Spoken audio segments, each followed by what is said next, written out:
Es la mañana en el continente americano. Cuando atardece en Europa y cae la noche en Asia. Así despierta el continente americano y transcurre el día y la noche en el resto del mundo. La mañana. Think you know better than I do. Ay, una cucaracha ha sido protagonista inesperada en un acto público del presidente de Filipinas. Ahí está Rodrigo Duterte. Él tuvo que valerse de una de sus asistentes para que le quitara encima la cucaracha que correteaba por su pecho. El presidente se desubicó un poco en el discurso. Cuando la vio de inmediato, pues sacude con la mano para quitarse la cucaracha.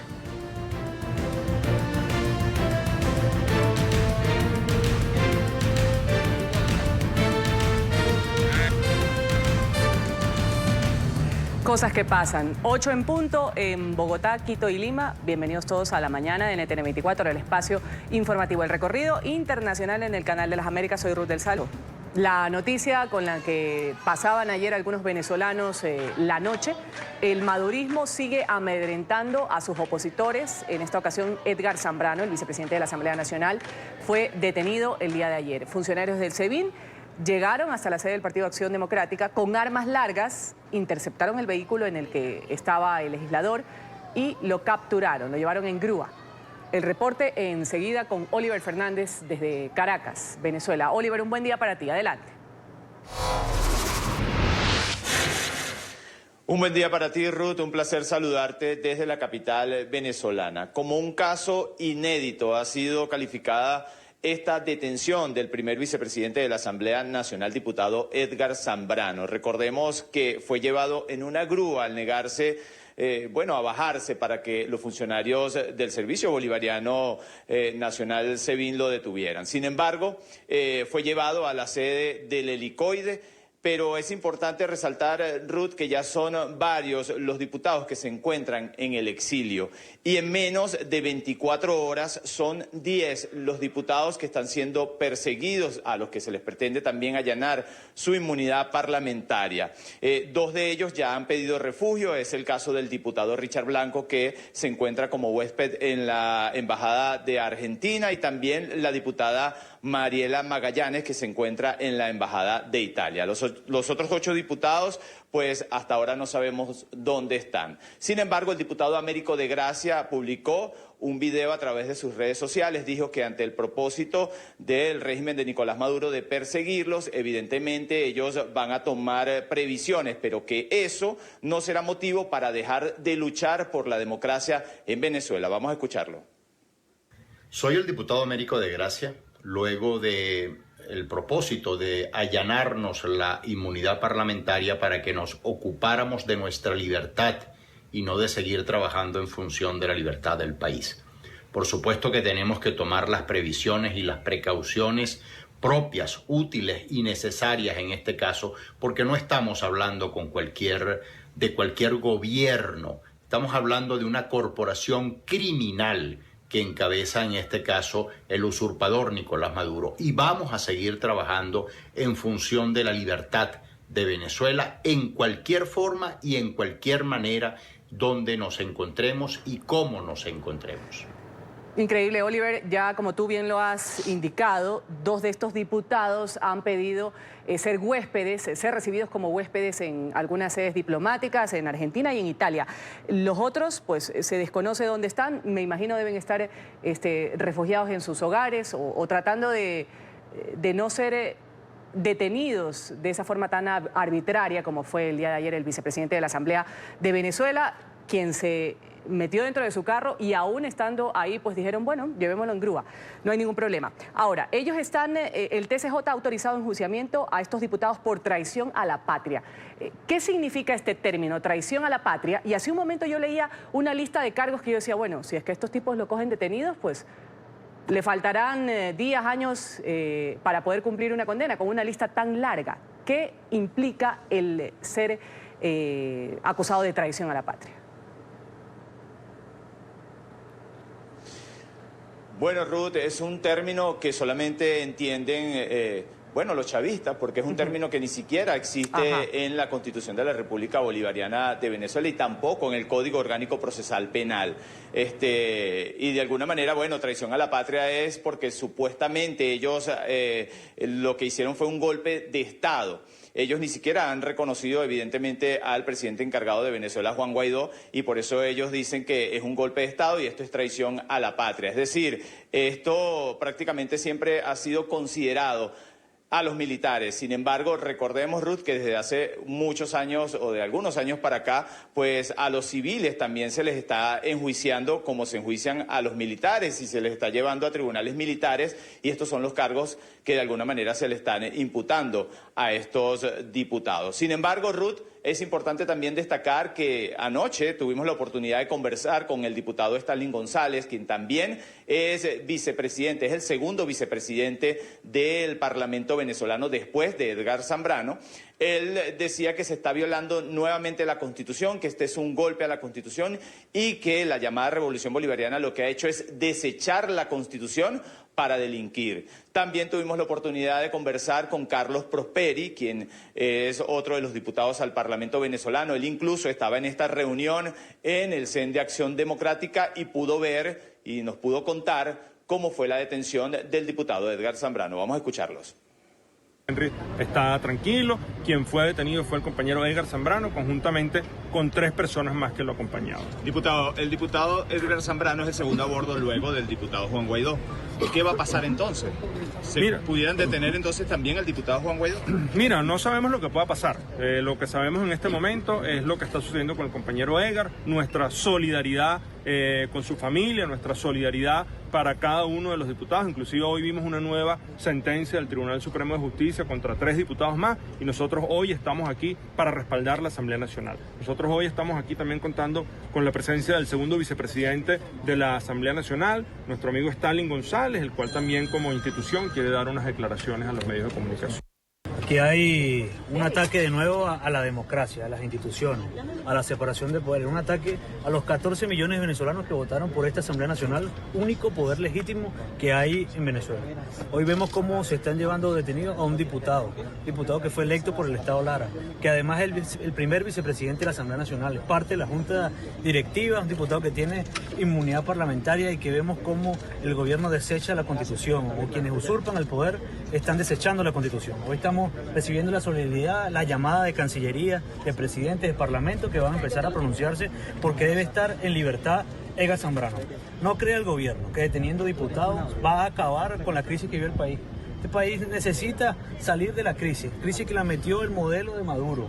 Nada va a resolver el meter presos a diputados y meter a Edgar, el que haya agua en las tuberías, el que dejen los cortes eléctricos, el que baje la inflación, el que aparezca la comida. Eso solo se resuelve con que los venezolanos podamos decidir nuestro destino, que podamos elegir. Y hoy el gobierno quiere tapar la crisis con estos atropellos. Ruth, la sede de Acción Democrática, del Partido Acción Democrática, queda en la urbanización La Florida. Los ciudadanos o los vecinos de esta sede pues salieron para intentar de evitar que se llevaran preso al diputado Edgar Zambrano. Sin embargo, ellos cuentan que incluso algunos fueron apuntados por varios funcionarios del Servicio Bolivariano de Inteligencia Nacional, SEBIN, al momento que intentaban impedir que se llevaran al segundo vicepresidente de la Asamblea Nacional, diputado Edgar Zambrano. Vamos a escuchar a este testigo. Solamente yo fui testigo, de la forma brutal, grotesca, como el primer vicepresidente de Acción Democrática y primer vicepresidente de la Asamblea Nacional, el diputado Edgar Zambrano, quien goza de inmunidad parlamentaria, fue hoy apresado. Pero fue apresado con más de 20 o 30 vehículos y tal vez 50 o 60 policías.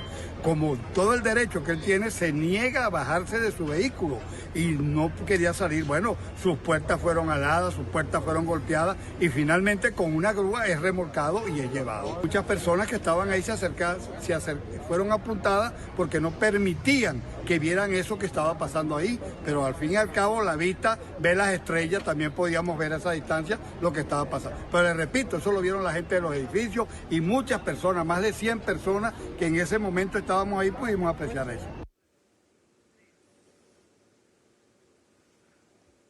Ruth, para hoy se tenía previsto un encuentro de los trabajadores con el presidente encargado de Venezuela, Juan Guaidó, en el Colegio de Ingenieros en Caracas. Sin embargo, esta pauta fue suspendida por cuestiones de seguridad, así lo ha dejado ver prensa presidencial. Sin embargo, no se descarta que puedan ofrecer una rueda de prensa para tener las reacciones del presidente encargado de Venezuela de lo que ha ocurrido en las últimas 24 horas con los diputados a la Asamblea Nacional. Es la información que nosotros podemos aportar a esta hora desde Caracas. Volvemos contigo a la mañana de NTN 24. Gracias, Oliver, por tu reporte. Desde España y Austria, representantes de Guaidó también han hecho un llamado a la Comunidad Europea y al Grupo de Contacto para ejercer más presión sobre el régimen de Maduro. Marcelo Moncayo, desde Madrid, tiene el reporte. Marcelo.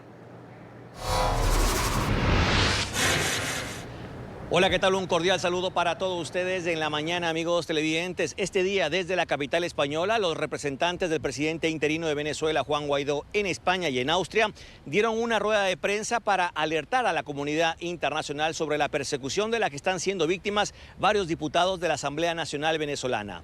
Desde aquí, los dos representantes de Guaidó pidieron a la comunidad internacional que tome más cartas en el asunto, principalmente al Grupo de Contacto. Que unan esfuerzos con el Grupo de Lima para hacer exigencias de lo que hemos venido pidiendo desde hace ya, desde el momento mismo de que ocurrió la usurpación. Es decir, que hayan elecciones libres en Venezuela. Es impresionante cómo hay en proceso una especie de fujimorazo del siglo XXI en Venezuela.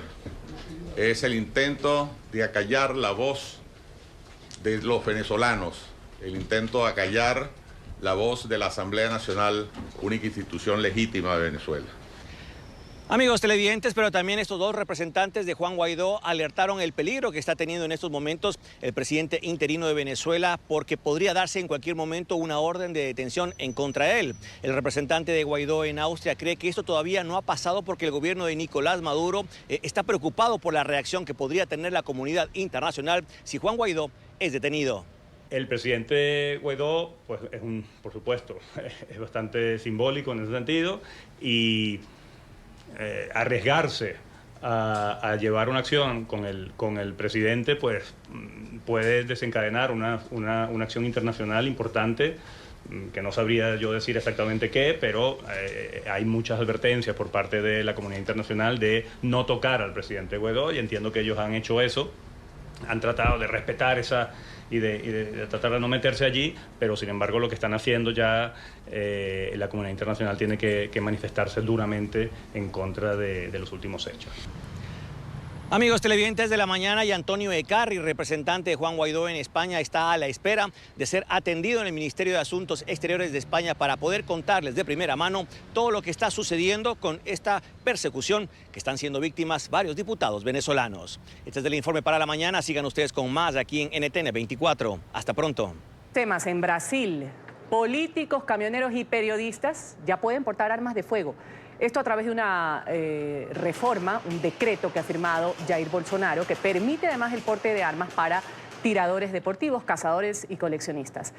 Esto abre la puerta a la importación, además. La medida modifica la ley en materia sancionada en el año 2003 y que fue declarada exclusiva el uso de armas para las Fuerzas Armadas y la policía. En el acto de oficialización, los presentes celebraron junto a Bolsonaro poniendo sus manos como si estuvieran disparando. El controversial dictamen surge casi 2 meses después del tiroteo que se registró en una escuela en Sao Paulo. 2 jóvenes de 17 y 25 años realizaron estos disparos y dejó 8 muertos. Vamos a saludar a David Márquez, él es coordinador de proyectos del Foro Brasileño de Seguridad Pública. Gracias por estar con nosotros aquí en la mañana de NTN 24. Bienvenido. Muy buenos días.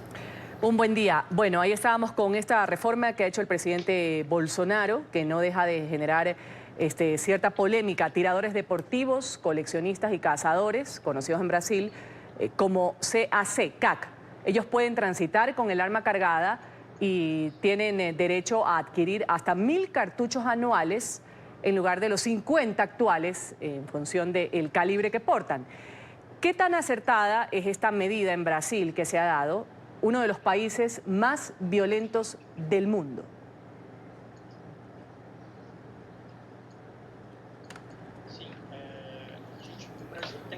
Sí, bueno, Brasil ahora mismo tiene un problema bastante grande porque las personas ahora mismo con esa medida van a poder portar sus armas en el espacio público.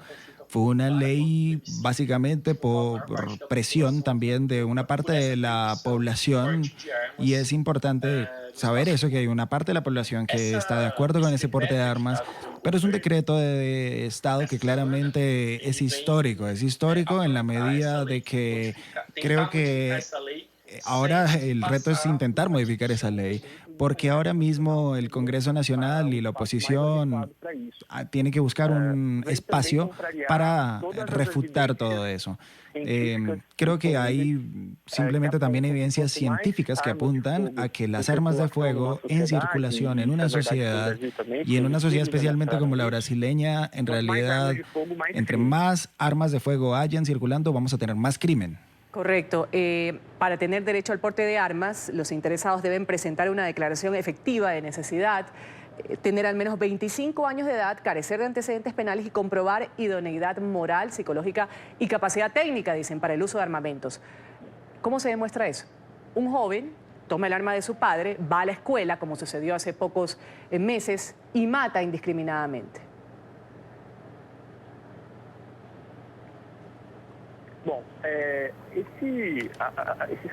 Bueno, esos criterios ahora mismo, yo creo que pasan por lo que ahora mismo es la sociedad y la cultura de la sociedad brasileña.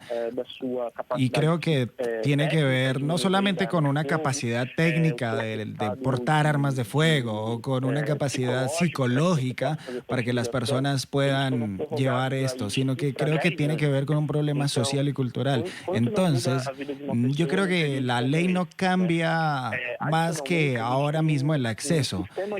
Nosotros tenemos un sistema de control, o lo teníamos, y es muy frágil. Entonces, imagínense cómo va a poder ser ahora. Tenemos personas que tienen una dificultad muy grande para quitarle las armas a los criminales. Quiero partir desde ahí. Ahora, imagínense cómo va a ser que tenemos además un sistema que está fracturado, en donde claramente ocurren tragedias como la que usted mencionó. La Policía Federal actúa, pero también hay unas categorías especiales que intentan fiscalizar o estar atentos a todo lo que hacen las personas, que simplemente no hace que confluya en una sociedad. Ahora mismo yo creo que la cuestión es que las armas simplemente van a agravar la situación en Brasil, y es una complicación, y las investigaciones que se han hecho al respecto creo que son directas, y lo que yo creo es que eso genera preocupación. Genera preocupación en uno de los países como Brasil, que tiene una tasa de violencia de las más altas del mundo. David Márquez, coordinador de proyectos del Foro Brasileño de Seguridad Pública, ha estado con nosotros aquí en la mañana de NTN 24. Un buen día para usted. Buen día, obrigado. Buen día, gracias.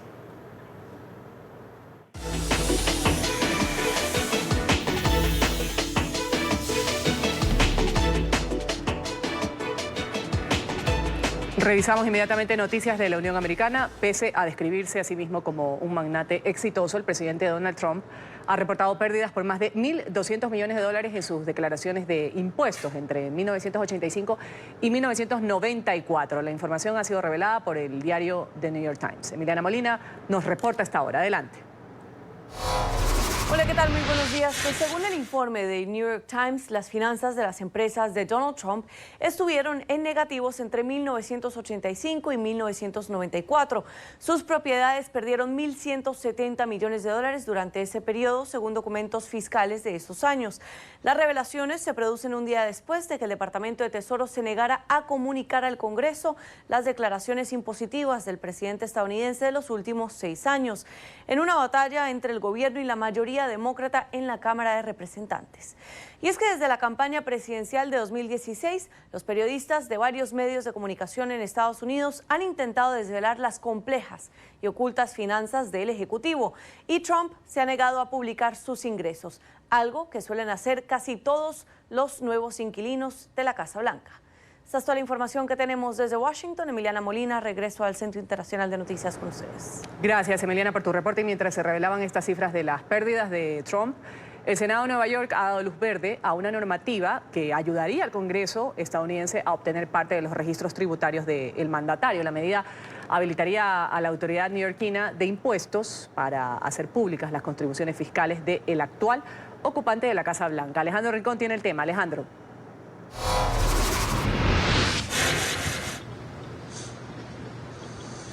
Hola, feliz jueves para todos. Hasta la fecha, el presidente de los Estados Unidos y su círculo cercano han sido efectivos en evitar que la opinión pública tenga conocimiento sobre las declaraciones tributarias del actual ocupante de la Casa Blanca. Sin embargo, el Congreso Estatal de Nueva York ha dado un paso para que próximamente pudieran llegar a ser de conocimiento público esos registros tributarios.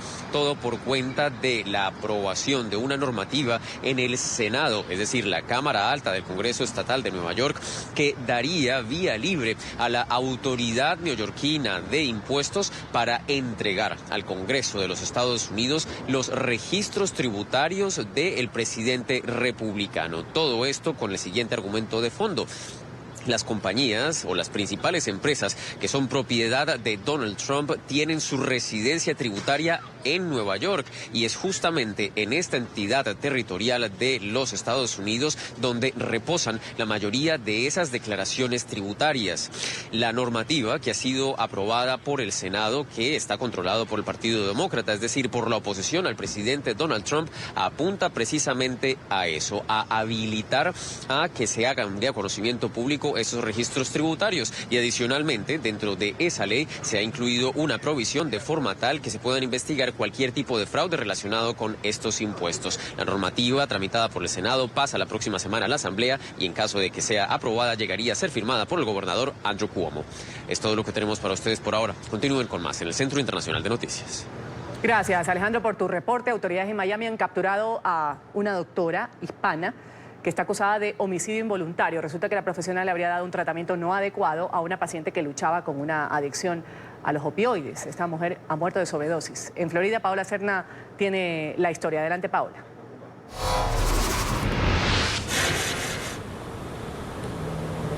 Hola, ¿qué tal? Muy buenos días. Pues bien, tras la muerte de una mujer por sobredosis en Los Cayos en marzo del año pasado, la DEA inició una investigación que derivó en la detención de la doctora Marta Fariñas, de 48 años, una médico licenciada aquí en la ciudad de Miami. Todo apunta a que la doctora habría prescrito a la víctima, a la mujer que falleció en Los Cayos, pues el medicamento, la oxicodona, a pesar de saber de su historial de adicción a los opiáceos. Todo lo que ha dicho el informe preliminar presentado por la Fiscalía de la Florida básicamente ha determinado que al prescribirle estas drogas, todo apunta a que la doctora se quedaba con parte de los medicamentos, parte de la receta que le daba a esta mujer que falleció en Los Cayos. También el año pasado el exnovio o el novio en ese momento de esta doctora Fariñas falleció a mitad de año, también producto de una sobredosis, y en ese momento también las autoridades pues indagaron a la doctora, que en este momento pues fue detenida por los agentes de la DEA aquí en la ciudad de Miami y enfrenta cargos por tráfico de drogas, de estos opiáceos, y también por homicidio involuntario. Deberá pagar para salir de prisión $100,000 de fianza mientras transcurre pues todo el juicio en su contra. Es la información que por ahora se genera desde Miami. Soy Paola Serna. Continúen con más desde nuestros estudios centrales. Muy buenos días. Un buen día. Inmediatamente hablar de una historia de resiliencia. Literalmente, una mujer en Colombia crea oportunidades a partir de las necesidades y Naciones Unidas hace de su historia un ejemplo de empuje. Álvaro ya nos acompaña a esta hora. Álvaro Vélez, el contador de historias aquí en la mañana de NTN 24, con la historia de Jessica Hernández. ¿Qué es lo que hizo esta mujer? ¿Cómo te parece, Ruth? Muchísimas gracias por tu invitación nuevamente. Que hemos encontrado un personaje en los barrios más distantes de Bogotá, a donde llegan las personas desplazadas por la violencia. Ella es una de ellas. Resulta que su marido la deja con 4 pequeñas criaturas. Ante la responsabilidad de tener que criarlas, ella se plantea la necesidad de salir adelante y como sea. Como sea, y ya vamos a ver que lo hizo a costa de un enorme esfuerzo. Se inventó el servicio de lavado de ropa a domicilio, pero con lavadora y todo a cuestas. Ella lleva la lavadora hasta las casas donde lava la ropa y, bueno, y ejerce este oficio. A través de una entidad financiera, la descubren en Naciones Unidas, se enteran en Naciones Unidas de su existencia, revisan su caso y terminan llevándola a Naciones Unidas durante 2 días a exponerla como una de las mujeres más valerosas de América Latina. Entonces, pues no sé si quieras, démosle una miradita. Vamos a verla, Jessica en acción, una de las mujeres más valerosas, como bien lo ha señalado Naciones Unidas. Esta es su historia.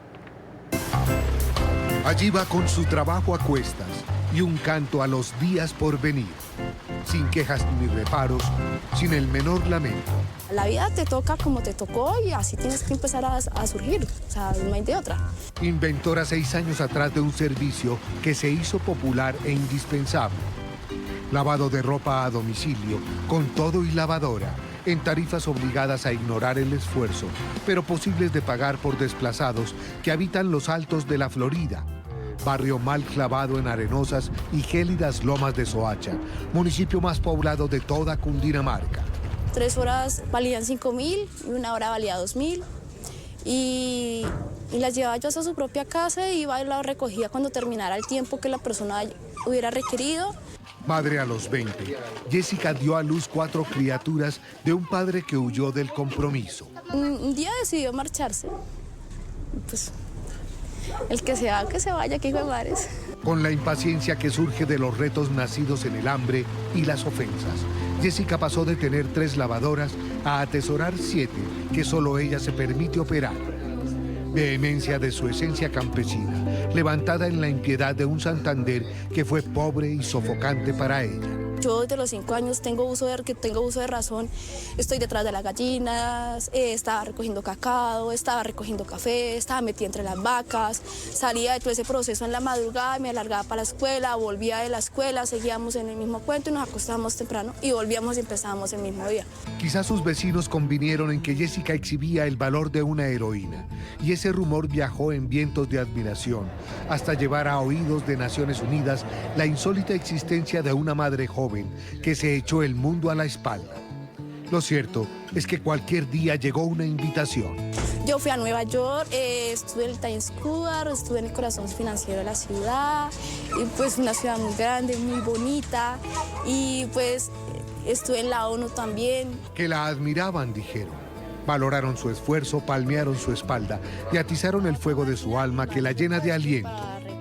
Con toda esa ebriedad y sin vida crediticia, Jessica se acercó a una entidad financiera y solicitó un préstamo. Tuvo que ser la magia de su luz la que hechizó a los banqueros. Creemos en alguien como Jessica porque demuestra que tiene la disposición de poner el esfuerzo y el trabajo necesario para salir adelante, para sacar adelante a su familia, a sus 4 hijos pequeños. Lo ha demostrado en el pasado con el negocio de alquiler de lavadoras. Rancho de cartones, tablas viejas, retazos y tejas disparejas. Es ahora su taller de costura. Hoy en día tengo 3 máquinas de coser. Saqué un nuevo crédito, voy a comprar muchísimas más telas y voy a empezar a hacerla productiva aquí mismo en mi casa, con mi propio negocio. Jessica robó horas al tiempo hasta terminar estudios técnicos en patronaje industrial. Se dispone a tejer día y noche sudaderas infantiles. Un peso menos fuerte en la aventura de vivir con optimismo cada día, segura que serán solo sus manos las que labren un mejor destino para ella y sus pequeños hijos. Increíble la historia de esta chica, esta mujer, que no llega ni a los 30 años, ¿no? No llega a los 30 años. Es muy conmovedora. El mundo en su espalda, como bien lo has puesto. Y con un optimismo que no alcanzas a imaginar. En una historia tan breve no es posible, pero ella se quiere devorar el mundo. Qué bueno, qué buena historia, Álvaro. Muchísimas gracias. Un gusto tenerte aquí cada jueves. Una historia que no solo, como lo dice Naciones Unidas, inspira a una mujer valiente, valiosa además, sino que pues te deja una reflexión en el aire, cómo se crean oportunidades, como lo decíamos al principio, a partir de una necesidad. Decía, pues así me tocó, me tocó. Yo bajé de esas montañas reflexivo, no deprimido, pero sí pensativo, Cierto, diciéndome claro. a mí mismo, por Dios, qué valor, qué fuerza, si nos contagiáramos tan solo un poco de esa valentía todos en Colombia, pues este país saldría adelante en segundos, ¿no? Gracias, Álvaro. No, Gracias por a ti, estar Ruth, aquí. muchas gracias. Vamos aquí. Revisamos otras noticias. El régimen de Maduro arremete nuevamente contra el presidente Guaidó. Su círculo más cercano ha cumplido la advertencia de enjuiciar a quienes participaron en la Operación Libertad del pasado 30 de abril. Ha ordenado la detención del vicepresidente, el primero de la Asamblea Nacional, Edgar Zambrano. Funcionarios del SEBIN llegaron hasta la sede del Partido Acción Democrática, se lo llevaron en una grúa. Él se encontraba en su vehículo. Zambrano fue trasladado hasta la sede del Helicoide. Según el Tribunal Supremo de Justicia, este político va a ser acusado de delitos de traición a la patria, conspiración, instigación a la insurrección, rebelión civil, concierto para delinquir, usurpación de funciones e instigación pública a la desobediencia de las leyes. El mandatario interino ha condenado estos hechos, aseguró que este tipo de acciones no lo va a amedrentar, ha alertado a la comunidad internacional de las intenciones de Nicolás Maduro. Advierto a quien haya ordenado esta acción que tendrá que asumir las consecuencias de crímenes que no prescriben. Están a tiempo de cesar esas acciones y asumir lo irreversible del cambio que vive el país. Hemos alertado a nuestros aliados internacionales la pretensión de cerrar el Parlamento Nacional a través de la detención masiva de diputados. Con estas medidas, la dictadura no hará que desaparezca su quiebre interno, ni podrá frenar lo inevitable. Atentos. El Grupo de Lima, a través de un comunicado, ha rechazado lo que calificó de arbitraria detención del primer vicepresidente de la Asamblea Nacional de Venezuela. El bloque condenó el uso de la fuerza por parte de funcionarios del Servicio de Inteligencia de Maduro. Los gobiernos de Chile y de Colombia han rechazado las acciones contra los políticos que apoyaron esta Operación Libertad del presidente Guaidó. Por su parte, el secretario general de la Organización de Estados Americanos ha exigido la liberación de Zambrano. Exigimos que el SEBIN pare la intimidación, se respeten fueros a los diputados de la Asamblea Nacional de Venezuela y que se libere inmediatamente a Edgar Zambrano. No más persecución política de la dictadura de Venezuela. La fotografía que ha sido compartida en redes sociales del presidente estadounidense Donald Trump, ahí se puede ver al mandatario reunido con Marco Rubio y Rick Scott. Este miércoles, durante su retorno a la capital estadounidense, Trump ha discutido con los congresistas republicanos lo que ha calificado como terribles abusos del régimen de Maduro. El presidente acompañó esta imagen con el texto en el que ratificó que Estados Unidos va a estar con el pueblo de Venezuela por el tiempo que sea necesario. Recordemos que Rubio y Scott han sido los políticos más influyentes en ejercer presión diplomática sobre el régimen de Venezuela. Tras la detención del vicepresidente de la Asamblea Nacional, la Casa Blanca ha advertido que habrá serias consecuencias. El régimen de Corea del Norte ha vuelto a causar incertidumbre en la región tras el lanzamiento de 2 nuevos proyectiles. El ensayo tuvo lugar a las 4:30 de la tarde, hora local, desde la parte occidental del país. Las autoridades en Corea del Sur han confirmado que los proyectiles lanzados son misiles balísticos de corto alcance. Hace menos de una semana, el régimen lanzó varios misiles de características similares.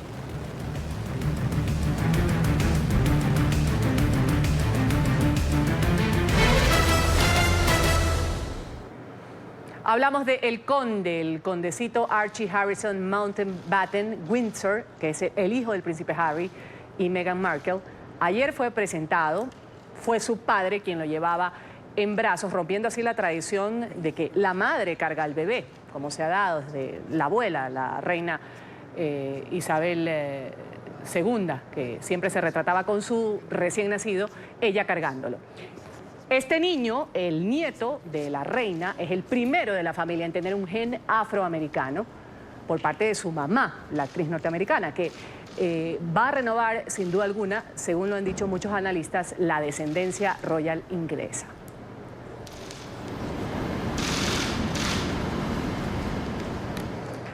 Nos acompaña Alfredo Rodríguez, experto en monarquía, a esta hora desde España. Gracias por estar con nosotros, Alfredo. Bienvenido. Es un placer, un saludo muy cordial a todos los televidentes. Archie, el nombre escogido de origen germánico, significa genuino, audaz, valiente.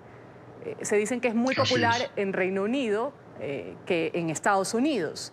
es más popular ahí. Harrison, por su parte, también es común en Reino Unido, que en Estados Unidos originalmente se usaba como un apellido, ahora significa hijo de Harry. Entonces, la pregunta, Alfredo, ¿qué buenas nuevas trae para la realeza británica Archie Harrison? Bueno, trae muchas cosas. Trae de momento un bisnieto de la reina y por lo tanto ya eso es algo muy importante, pero además trae sangre fresca y curiosamente mestiza, lo cual es, yo creo que es muy bonito. Es la primera vez que en la monarquía británica nace una persona que no es de color blanco, sino que tiene un color mestizo y por lo tanto eso habla de que en el futuro la monarquía tiene que adaptarse a los nuevos tiempos, ¿no? Y por otra parte es la primera vez que se anuncia un tipo de nacimiento sin darle ningún tratamiento y sin darle ningún, digamos, título nobiliario.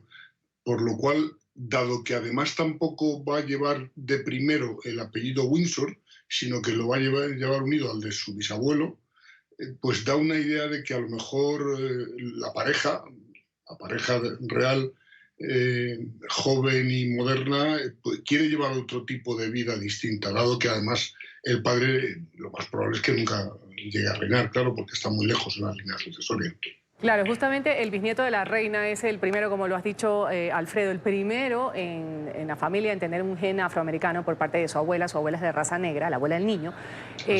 ¿Cuánto esto va a ser recibido de una forma, como lo decimos, va a renovar la descendencia de la monarquía inglesa? ¿Cómo va a ser recibido por los británicos? Pues yo creo que los británicos, los que sean proclives a la monarquía, que es algo más de un 50%, lo van a recibir como algo normal, y los que no son tan proclives, pues también como algo de la vida, ¿no? Es decir, el príncipe se ha casado con Meghan, por cierto, una belleza, se ha casado con ella, suponemos que por amor, y no tenemos por qué dudarlo, y por lo tanto hace que en la monarquía británica entre esto como una noticia muy normal. Ella es de color, su abuela es negra, bueno, ¿y cuál es el problema, no? Yo creo que hay que afrontar estas cosas con la máxima naturalidad, como lo son en el siglo XXI, no faltaba más. Otra cosa es lo que en su fuero interno piense la reina, que dirá cómo cambia el tiempo, ¿no? Claro. Ahora, lo decíamos hace un momento, el primogénito de esta pareja podría ser asumido con el título de conde de Dumbarton, pero en lugar de eso se ha anunciado que será conocido simplemente como señorito Archie. Esta elección, pues como lo mencionábamos, quizás es un fuerte indicio de que los duques, esta pareja joven, como la has calificado, no quieren criarlo como alguien de la realeza formal. ¿Cómo podría transcurrir, por ejemplo, la vida? Ya son épocas distintas, cómo fue la vida de Harry a cómo va a ser la vida de su hijo. Bueno, de momento tampoco se puede separar mucho de la familia real británica porque él es familia real británica. Así que ese tema hará que su condición de noble, entre comillas, tenga una vida un poquito más normal, pero los focos van a estar sobre él de forma permanente. Primero, porque se decide que no tenga tal título nobiliario, o si lo tiene, tenga uno de carácter menor, pero que se le conozca como Archie, como la cosa más normal del mundo. Y en segundo lugar, porque es descendiente en parte de afroamericanos, lo cual es una novedad. Así que va a estar todo el mundo pendiente de él. Yo creo que va a ser el protagonista, sobre todo cuando crezca. No olvidemos que hoy es de color blanco, pero mañana puede cambiar la pigmentación de la piel, que es solo pigmentación de la piel, pero podría cambiar y parecerse más a su madre, con lo cual será muy curioso ver a alguien de la familia real británica, después de una larguísima tradición de hombres blancos y de mujeres blancas, que existe una persona que no es blanco y además que no pasa nada porque no lo sea. Muchas gracias por estar con nosotros, Alfredo Rodríguez, experto en monarquía desde Madrid, España. Un buen día. Un buen día, muchas gracias a ustedes. Bueno, de acuerdo con un estudio que ha sido publicado esta semana, en Alemania el mercado único europeo genera anualmente 420.000 millones de euros. Sin embargo, no todos los países se están beneficiando de forma igual. En Berlín vamos a saludar a Juliana González, analista política de nuestra cadena asociada Deutsche Welle, para que nos cuente un poquito quiénes son los ganadores, los perdedores en esta situación y cómo estos resultados influyen, por supuesto, en las elecciones europeas a finales de este mes. Juliana, buen día. Hola Ruth, muy buen día para ti, para todos los televidentes de la mañana. Hoy es un día perfecto para hablar del proyecto Europa, pues hoy se celebra el Día de Europa. Y es justamente este mercado único europeo es uno de los pilares, no solamente de la Unión Europea, sino de todo el bloque europeo, ya que en este también pertenecen países como Liechtenstein, Noruega y Suiza. Y si tenemos que hablar de ganadores, precisamente es justamente este país que no hace parte de la Unión Europea, que es Suiza, que saca el mayor provecho de toda esta falta, digamos, de aranceles y de tarifas y esta libre movilidad de capitales, de personas, pero también, por supuesto, de servicios.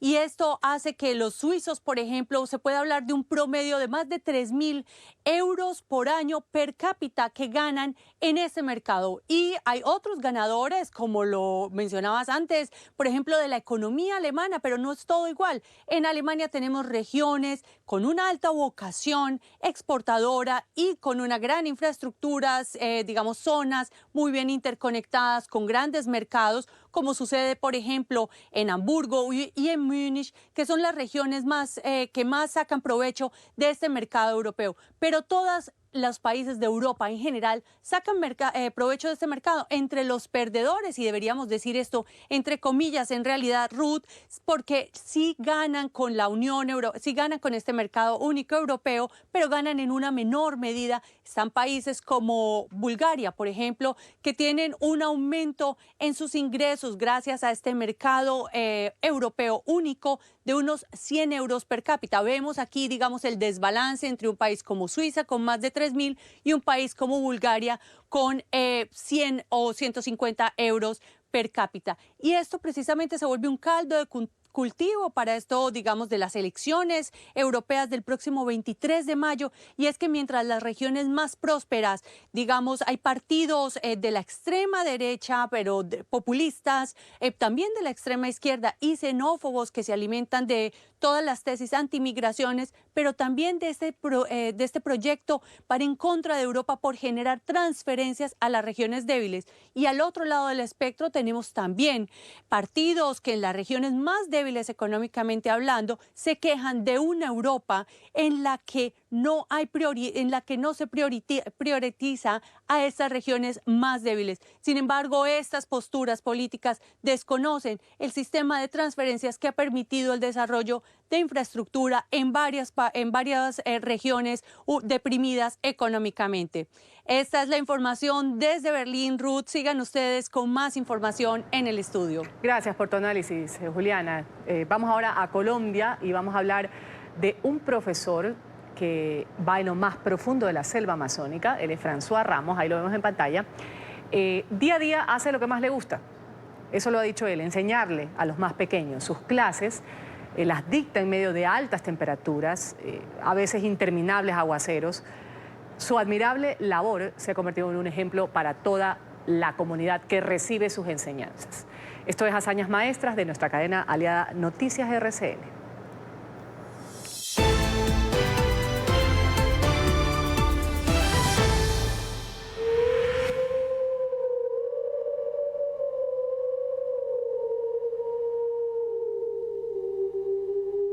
Pocas cosas causan tanta curiosidad en el hombre como conocer la selva amazónica por dentro.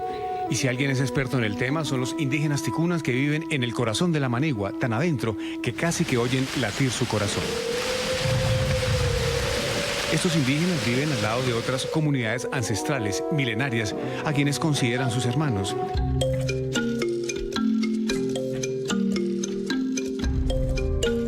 Nos adentramos en la selva porque buscábamos a François Ramos, un joven profesor ticuna de 29 años, inteligente, muy pausado para hablar español y cuya pasión es enseñarles a los más pequeños. A pesar del amor por su trabajo, François no sabía cómo ingresar a la docencia. Tenía dudas. Usted no está muy decidido a ser profesor, ¿no? No.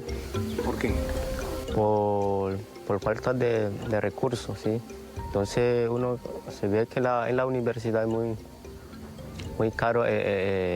Para ingresar toca pagar 90.000 pesos y mal semestre otro más plata. El perfil de uno le sirve mucho para eso, sí, para ayudar a los niños. Cuando hay una un encuentro, entonces le llamo a los niños y me hace caso y se viene y uno le habla y le escucha a uno, entonces de ese momento ya viene la vocación para docente.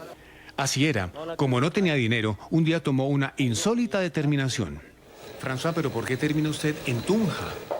Termino en Tunja para vigilante, celador. Trabajo en un conjunto residencial. El cambio fue brusco, de la selva a la ciudad, del calor del Amazonas a un frío al que jamás se acostumbró y de convivir con sus hermanos ticunas a estar con unas personas que no había visto y que nunca volvió a ver. Pero François regresó a la selva del Amazonas y volvió como profesor de la escuela El Progreso. A partir de ahora es el responsable de la educación de los más pequeños, cargo que no existía. En el salón de clase se dio cuenta de que sus alumnos hablaban español y que poco entendían la lengua ticuna. La modernidad estaba arrasando la lengua materna y él no lo iba a permitir. Dicto áreas de lengua materna y el español. Porque hay algunos estudiantes también que casi no entienden bien el dialecto. Llegar a esta escuela es llegar a la mitad de la selva, llena de misterio, animales, de sonidos desconocidos, de plantas y árboles jamás vistos y de un aroma inconfundible que solo allí se percibe. Es necesario viajar más de una hora en lancha desde Leticia por el legendario río Amazonas. Y en la famosa isla de los Micos, François se baja para caminar otra hora. Y es aquí donde nos damos cuenta de cómo es la selva. La temperatura es muy alta, pero de la nada, el cielo se oscurece y en cuestión de segundos el aguacero es aterrador. El nivel de los ríos y cañadas sube de inmediato, los caminos se pierden en el agua y llegar a la escuela es un calvario. Hasta hace pocos minutos este río era una pequeña quebrada, fácil de pasar a pie. Ahora es necesaria la canoa para llegar a la escuela. Pero como buen experto en el tema, François sabe que todo llega y todo pasa. 2 horas ya el agua comienza a bajar, se baja. Sí. El camino a la escuela está lleno de distintos cultivos que tienen un propósito. Vendemos el producto y por ahí recogemos por ahí 100 o 200 pesos, entonces a través de eso ya compramos lo que nos falta en la casa. Y también la cacería, nosotros cuando matamos, por ejemplo, animales, por ejemplo el jabalí, entonces una parte para el consumo y otra parte para la venta.